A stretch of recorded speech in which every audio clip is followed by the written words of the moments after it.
This is Dr. Alison Gardner, and she's an expert in AI and data ethics with an interest in health and technology, algorithmic bias, HCI, diversity and inclusion. She is going to talk to us today about ethical funding for trustworthy AI. I know you were incredibly busy, so thank you very much for coming to talk to us. I'm very excited. Lots of good things about you. So yeah, thank you. Welcome. Thank you for coming along. I've got about 30 to 40 minutes to chat, so this might end up being rather of a ramble, and just keep, if people want to interrupt, please, I'm quite happy to stop and take questions and stuff as we go. But if you want to save the questions to the end, that's absolutely fine as well. And if I start wandering off on a tangent, just somebody give me a nudge and say, I don't know, you've done your diversity round, you get back online. Right. So last year, a couple of years ago, I sort of had a bit of a tantrum. Let me introduce myself first. As I was interested, I'm Alison Gardner. I have worked since about 2017, 2018 in the aspect of AI ethics and data ethics, although my interests went way back when I started my PhD, and it was in the times where everybody was so excited about big data. It was big data then, the bigger the data, the better the data, and it was all big data, big data. Everybody was going around, boasting about how big theirs was, and it used to annoy me because it really meant that you didn't necessarily have quality data. So you may have quantity, but you might not necessarily have quality. And if you have low quality data, you start getting inaccurate and inappropriate and biased algorithms. And I risked my entire PhD going against the advice of one of my supervisors to keep my data set quite small when I developed a model to predict disease causing variants, which is, so I've been finding quite a lot of interesting at the moment. And I decided to have data integrity, as I called it. And I kept it small. I kept it very very focused on my particular use case and developed my model. And right up until the day that I did my Viva, I was expecting to be told, well, that's really very nice, but your data set's way too small and it's not really robust at all. But I had the metrics, and I had the best prediction model out there for what I wanted to use it for. And of course I passed. But that was many years ago. But I've held firm on that belief that I am really pro-tech, but only if we do it correctly and we get the real benefits, and that if we don't do it correctly, we will have such harms that the tech cynics will start really having too much to hit us with, and we will struggle to progress, and we'll go for another AI winter, shall we say. So I want to get it right. So if I come across to you as cynical in this talk, I am not. I just want to get it right. So round about 2020, 2020 was a really interesting year for AI and AI ethics, because it was in that year we had an awful lot of lawsuits. We had the sort of lawsuits and the judicial and actually the appeal regarding facial recognition technologies by the police and certain organisations that had to be withdrawn. We had the case against the visa streaming tool and the government, looking at that was biased. And a number of other things. We had one to be commended, West Midlands Police Force, who had an ethics committee who reviewed a serious crime tool that was part of a £10 million investment into dealing with serious knife crime in particular. And they were reviewing the model that was being put forward to predict individuals who are at risk of escalating into serious crime. And they found that it was biased. So they sent it back, said, no, that's not good enough. They sent it back.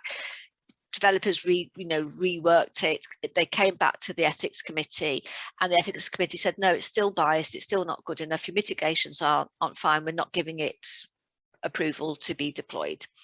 That is so important, that the ethics committee had that authority, not just to advise, not just ethics washing, but to say, no, this is not good enough. This will cause inequalities and unfairness, you cannot deploy it.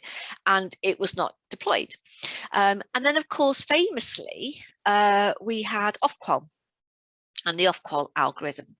And that resulted in the fantastic demonstrations on the streets of London where, and please, I won't say the word, but you know the word I mean, who people were going on the streets demonstrating and shouting, "F the algorithm." Not a protest chant I ever thought I would ever hear, and because it was seen to be built with very sort of biased heuristic, rules going into it. So it wasn't necessarily the model itself that was wrong, but it was the policies and decisions and rules and thresholds that were decided that would be used to build the model that were biased, building on the historic systemic bias that occurs anyway. In credit to Ofqual, the reason why we could have the demonstrations and that people understood that it was an algorithm so that they could exercise their right under GDPR Article 22 to challenge the decision of that decision-making system. Ofqual were very transparent in their use and how their model was designed, so people had the information to be able to challenge. So I am not bad-mouthing Ofqual at all. They have to have some level of credit. They fell foul of a standard problem, which is biased algorithms. But I watched all of this in 2020 in lockdown, and I just decided, no, how are these systems getting developed in the first place and deployed in the first place? Surely everybody must know now about biased, models. Surely everybody must understand now the requirements of, ethical governance and how it should be deployed safely, effectively, and fairly. And that fairly is quite important. It's not often said, because I lived and breathed this. But it seems that it's not the case, and people still don't know. And so that addressed me to look at a gap within the whole AI governance of how we fund, how were these things funded in the first place. So I shall now take you on the journey through the PowerPoint presentation. So that was a bit of a background. And why did I look at funding? The amount of money that's going into AI development is in the billions within the UK itself, but globally, we are now going into the tens and hundreds of billions amount. The amount of investment is enormous. And there is an awful lot of hype about AI, and there's an awful lot of the speed of technological development and innovation as quickly as we can do it. But if you develop and deploy too quickly in the name of innovation, what you will get is bad innovation. So it is very important not necessarily to slow right down, because that's what people worry about. This is going to cost and it's going to slow us down. And, we're technology and we've got to move and we've got to be agile and we've got to, make it, break it, fix it and get it out there. It's just calm down a little bit. This is a lot of money here. And the law cases are starting to happen, and they're not hitting you on regulation to do with technology. They're hitting you on human rights legislation, on equalities legislation. That's what they're getting you on now, and they've been waiting. I remember one quite prominent lawyer saying to me in 2018 at a conference that I ran was, we're just waiting. We've already got the laws. We're not worried about whether there's any AI specific regulation. We've already got the laws we can use. And they were waiting, and they didn't have to wait very long. And there's examples all over. So this investment is a lot of money, and there has to be some responsibility and due diligence of the funders to make sure that they fund responsible, trustworthy, safe, effective and fair artificial intelligence systems. And by AI, before we get into the big debate about, what's AI, the definition of AI, I'm not going there. It's a catch-all phrase. We all know what we mean when we say AI. So it's an important issue. And like I said to you at the beginning, this was quite, a pivotal year in many ways was 2020 for all of these things, but this has been happening a long time. I didn't mention that also around about 2020, several councils started to withdraw AI systems that they had deployed in order to be able to help them with benefits assessment and also risk assessments for reports on child abuse and neglect. And when they found that these were specifically biased towards those who were in poverty and actually missed the number of children that live within middle and other classes who are as guilty of neglecting and abusing their children as any other class, but they don't come to the attention of social services, so they aren't in the data. And so when you train data that is historical, it is automatically biased, even if you try and make it relatively representative and you deal with missingness in features and so on. And quite a few suddenly quietly withdrew those. And there is now a case going forward at a national set of models that are doing with welfare benefits as well. So it was a pivotal year. To stop and pause for a second to sort of, before I go into what my solution was for this and the project that I started with the ethical funding for Trustworthy AI with various partners who I will chat about within a minute. I want to just say one point to you quite clearly. Algorithmic bias is not just down to the data. Do not think that if you can make the data representative, for example, you've dealt with the bias problem. Bias can be injected within the data science lifecycle and the artificial intelligence lifecycle right through the entire process, right from your business case and framing the question. Often that can be biased in terms of it only comes from one perspective. And a non-AI story, and it's a book I recommend you reading, which is Invisible Women by Caroline Criado Perez, was that shows you just how overt this type of bias can be. When there was the 2005 tsunami that destroyed so many lives, killed so many people and destroyed entire villages, etc., and they were trying to rebuild, there was one organization that was going to rebuild a village, and out of tragedy and crisis, opportunity arise where you can maybe rebuild things better. And so they were modeling how they were going to build these new communities, and they built all of these houses and they were fantastic and it was brilliant. The slight problem was the people making all of those designs and planning were men. So when the houses were built, they actually lacked one important room, which was the kitchen. And they built houses without kitchens. I'm not lying. And that was an issue that was repeated also in America after, and I can't remember which hurricane it was, but after that, they built this and they redeployed everything. These really blatant biases can exist, and you see it throughout. You see it when they designed Fitbit, and they completely forgot that 50% of the world's population were women. And so when they were designing the features that they would take, they completely ignored the menstrual cycle, for example. And then they tried to fix the menstrual cycle, but now they call it fertility, because apparently that's the only aspect of why we think about our menstrual cycle, and forgetting all the oldies like me who have gone through the menopause and they don't have necessarily menopause tracking on there. I told you I'd go off on a rant. They've only just having them as separate trackers and all of those issues. This is bias right at the design of the use case, and you're losing 50% of your population. Where you source your data from can be biased, so keeping an eye on the time.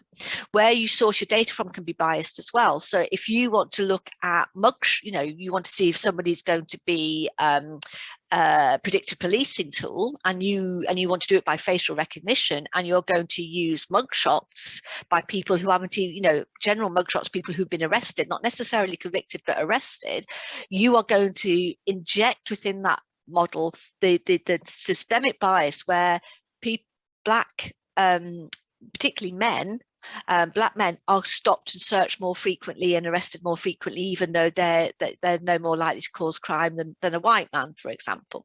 So you're immediately biasing your algorithm. So where you source your data and the reasons for that is important.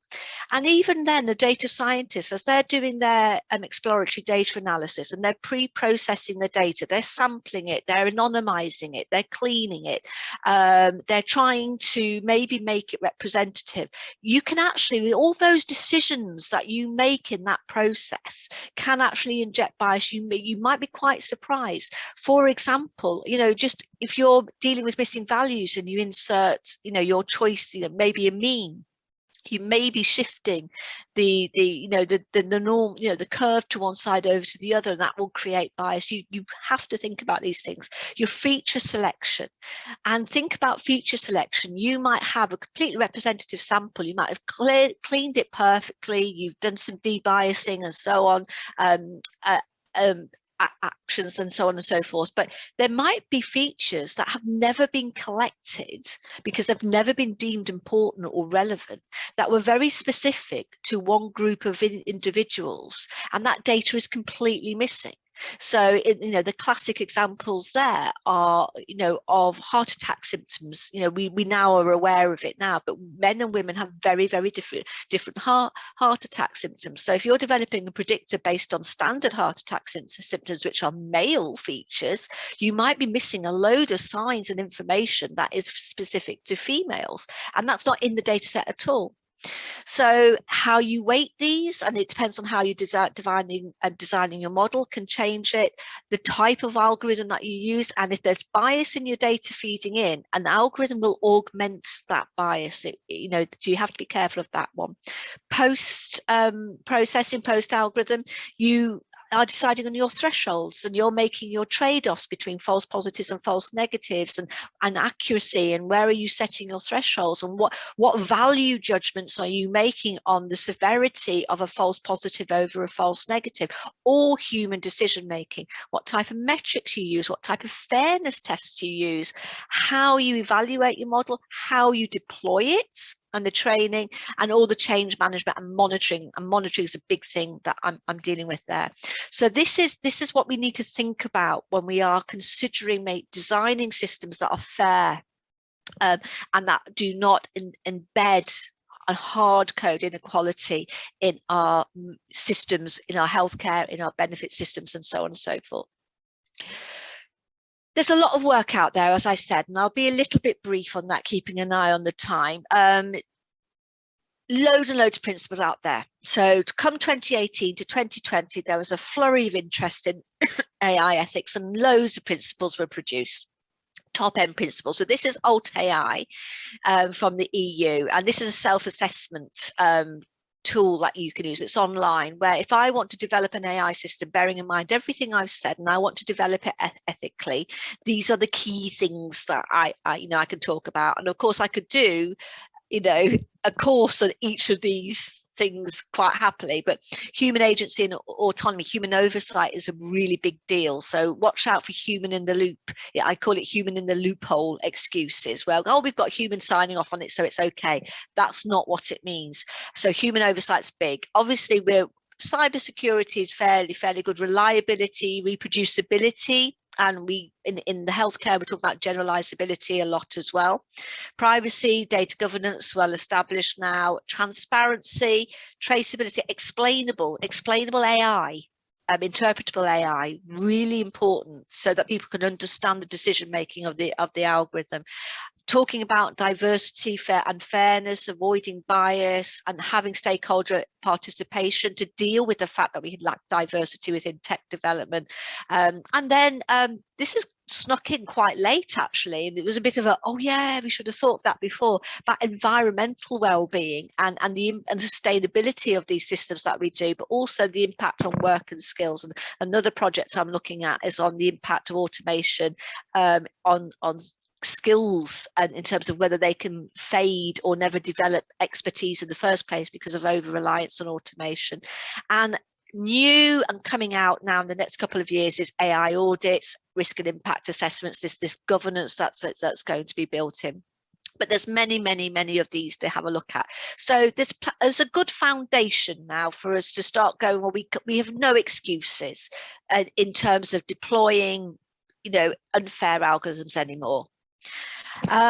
So going back to the point of the talk, knowing all of that, having my tantrum about the Ofqual algorithm, I sent out a tweet going, why is this still happening? And how are they even getting funded? I'm fed up about this. I'm going to have to address the funding gap because nobody ever talks about that. And I got replies from a variety of people, including the Health Foundation, including Marie Oldfield, who introduced me to you, Tabitha Goldstrom, who is the chair of the AI Council in the UK. Sort of, oh, this is a really important thing. So we go, right, let's start the ethical funding of Trustworthy AI project. And the reason why I have this slide here is because while I was partially involved in designing this, it's probably not the final one that's in IEEE P7003, which is a standard for algorithmic bias. But nowhere did we think about funding. We can talk about procurement and so on, but who funds the development of these in the first place? And there are procurement policies there, but never even thought about it. So even I didn't think about it to begin with. So we got together and we designed the ethical funding for Trustworthy AI project, and via workshops and my own thinking and development and my sort of expertise in dealing with that, and bringing in Marie and Adam, who I've known for years and whose surname I've just, Leon Smith, that's it, who works in all the standards across. I meet up with him in Sensenelec, in SC42, which is ISO IEC suite of standards, in IEEE. He's everywhere. And then the Health Foundation team, who are fantastic. So we got together because, right, how can we ensure that this doesn't happen? Let's have a look at academic funders funding projects, but this is relevant to procurement and tendering as well. How can we design a system that is simple and effective, that is not so onerous that it just adds to the burden and limits innovation? So we came up with two proposals. So one is, in any application, we would require applicants to have an introduction, a trustworthy AI statement. So rather than a great big long checklist, we would just give them an open text. I think we offered them 5,000 characters. I think we didn't want it to be long, just for them to explain to us how, with all of those principles, the data science lifecycle that have, and similar things to alt AI, how would they ensure that they were developing a system that was safe, effective, and fair? In other words, trustworthy AI. And they free writing. So applicants would be required to consider the potential negative impacts of their proposed system. So this is a risk and impact assessment, and to mitigate for potential harms. So that risk and impact assessment there is what we're looking at, and risk management. Applicants must outline in the Trustworthy AI statement section of the application form how they will take meaningful action, and that's deliberate, to ensure the AI project aligns with the principles of ethical and responsible AI design. And they don't necessarily need to choose alt AI, the OECD principles AI. If it's a health algorithm, they can look at the NHS guidelines in the UK, etc., etc. And what is the relevant regulation? What the relevant governance models that they're going to do? Are they going to use explainable AI? In which case, how are they going to use it? Are they going to use Lime? Are they going to go use Shapley? I just want to see some technical approaches, not some ethics washing grand statements. And I had one once where somebody said to me about how would they ensure diversity. So they completely ignored any diversity and inclusion and, stakeholder participation in the design of the system. But they said, oh, we'll go out into schools and we'll talk to some girls about technology. And that was their inclusion strategy. And it was just like, So this is why meaningful is important. So examples of the criteria that so with that simple proposal, obviously to funders and to the applicants, we would give a little bit more of a detailed guidance behind it. So the expected impact of the project, benefits and losses or costs between diverse groups, must consider intersectionality, because usually with a lot of systems, you will get white males do well, black males do well, white females don't do so well, and right at the bottom you will get black females or women of color. My apologies if I'm using the incorrect terms and caused offense there. I do try, but I get it wrong, and I'm open to being corrected. So they have to think about that consideration of long-term consequences. So not just immediate, but the long-term consequences and the approach to managing risk. All the documentation and provenance of the data used, including things like data sheets, model cards, making sure you've done your privacy approaches, and considerations of algorithmic bias and explanation of the metrics and fairness tests, because fairness tests, if you do group harms and individual harms, they can actually disagree with each other. So you need to think about that. Use all the mitigations you have for identifying bias. No system will ever be unbiased. If anybody says this is not biased, it's perfect, they're not telling you the truth. But you have to have inbuilt mitigations to address for that one.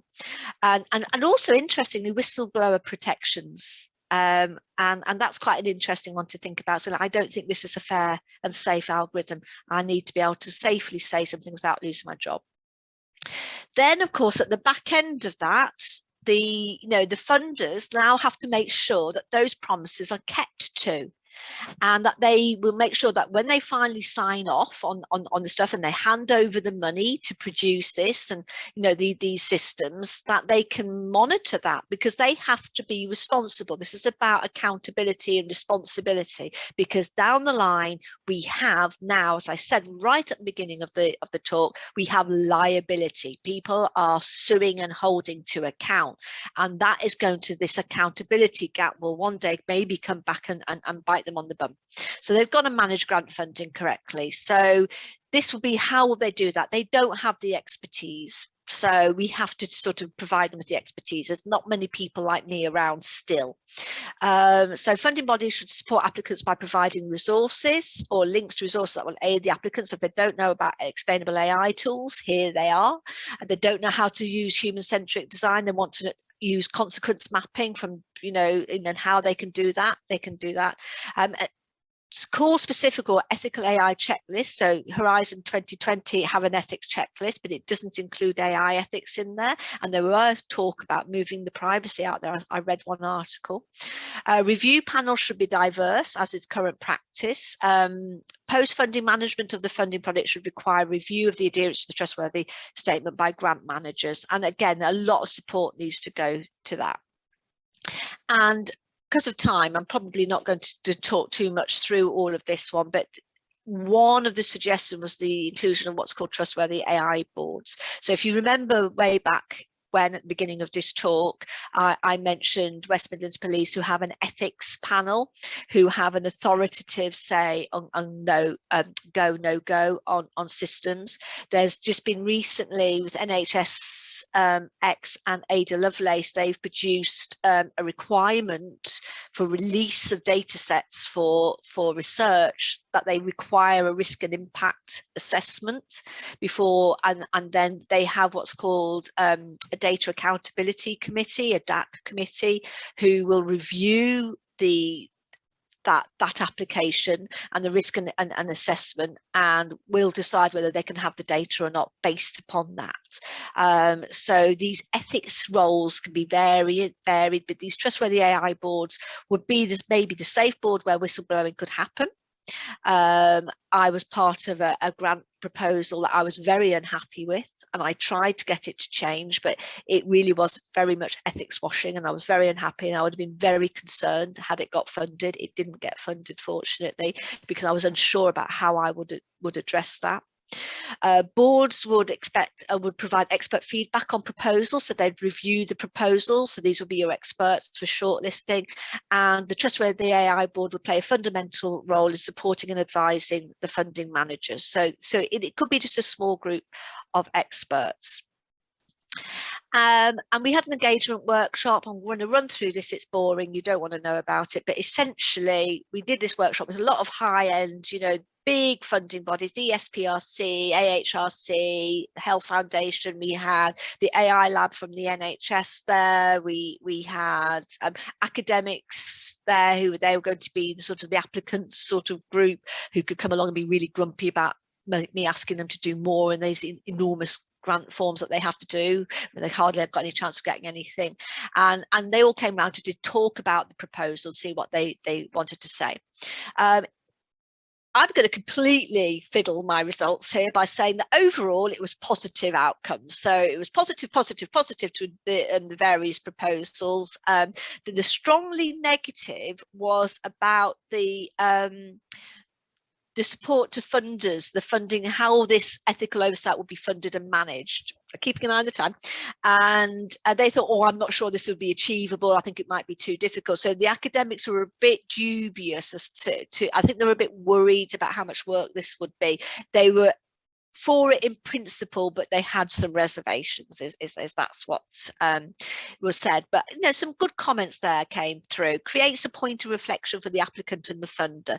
The project assessment statement must have teeth. That ethics committee must be able to say, nah, no way. And what responsibility should the funders assume? So these are quite early stage questions, but this was done a couple of years ago now, well, last year, and the field is still very fast developing. But from that, we published the article, we made some modifications and we published the article, and that was it. But for one little article, a little group of people, it's had quite a bit of impact. So jumping from future work, we'll talk about impact. So the word got out, and so it's been quite busy. Done various conferences and presentations, and was approached by the United Nations High Commissioner for Refugees, the Big Data Work and AI Working Group, to sort of talk about that, because they had, from a procurement lens, and maybe to work with them. I work on a lot of NIHR grant calls, and they altered some of their requirements for that in the training. So when we have the workshops for potential applicants, I come in and I talk to them about what we're looking for from an ethical AI point of view, and that's what our expectations are. The difference just that had in the quality of applications was phenomenal. From stage 1 to stage 2, and when it was introduced, I was so impressed. I felt quite tearful.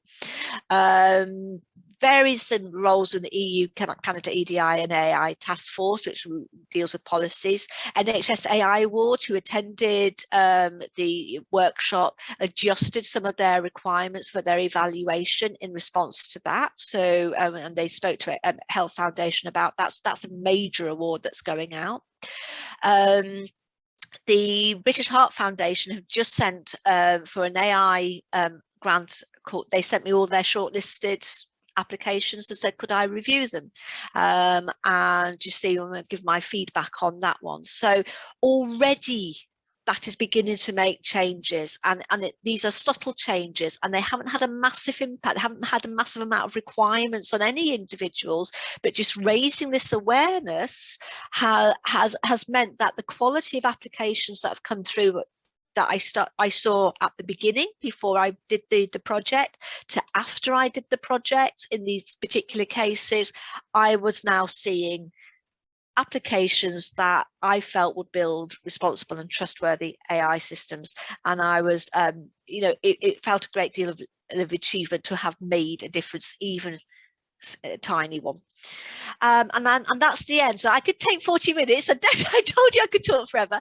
I have to thank all the partners, the Health Foundation, who reached out to me after my Twitter tantrum, my friend Adam from the BCS, and Marie Oldfield, who reached out to me via the Women Leading in AI network, which I co-founded, and good old Keele University that tends to just let me do what I want, which is fabulous. Thank you. And I shall stop sharing now so people can ask questions. That was excellent. Thank you very much. There's so much super interesting stuff there, and I'm sure there'll be lots of questions, but a few things I noticed, like you had a slide that was all the sources of bias that aren't from data. That was really excellent. I haven't seen it laid out so clearly before. Well, I have a better slide, and I do so where I actually came down and all the cognitive biases that come from each stage, and so this is one example of biases and that goes on the data science. That slide is the one, that's the classic one, that when I do at an in-person conference, all the phones go up and they all take photos. Yeah. And I've seen it reused in different iterations since. So it's a popular one.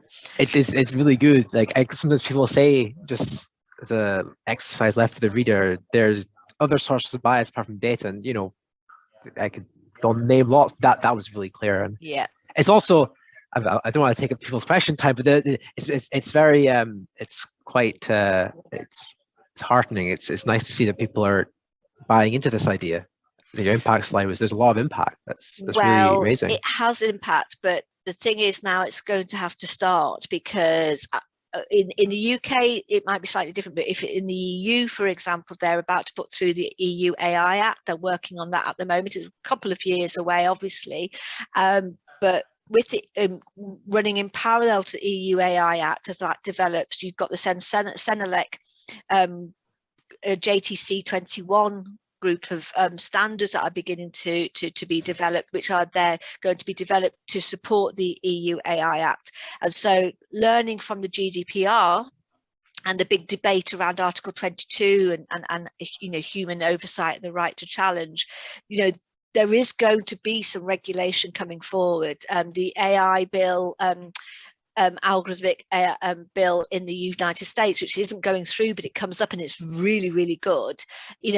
These regulations are coming through. So yes, you do it for the right reasons, but now we're getting the liability in the law cases. People are beginning to do it, and now the regulations are going to come through and the standards are going to go through. So they're doing it for the right reasons, but you're going to have to do it, otherwise you're not going to get the funding. Is there any questions from the audience? I have loads, but if anyone here a chance to speak. Shall I sound a horn so that they can all wake up again?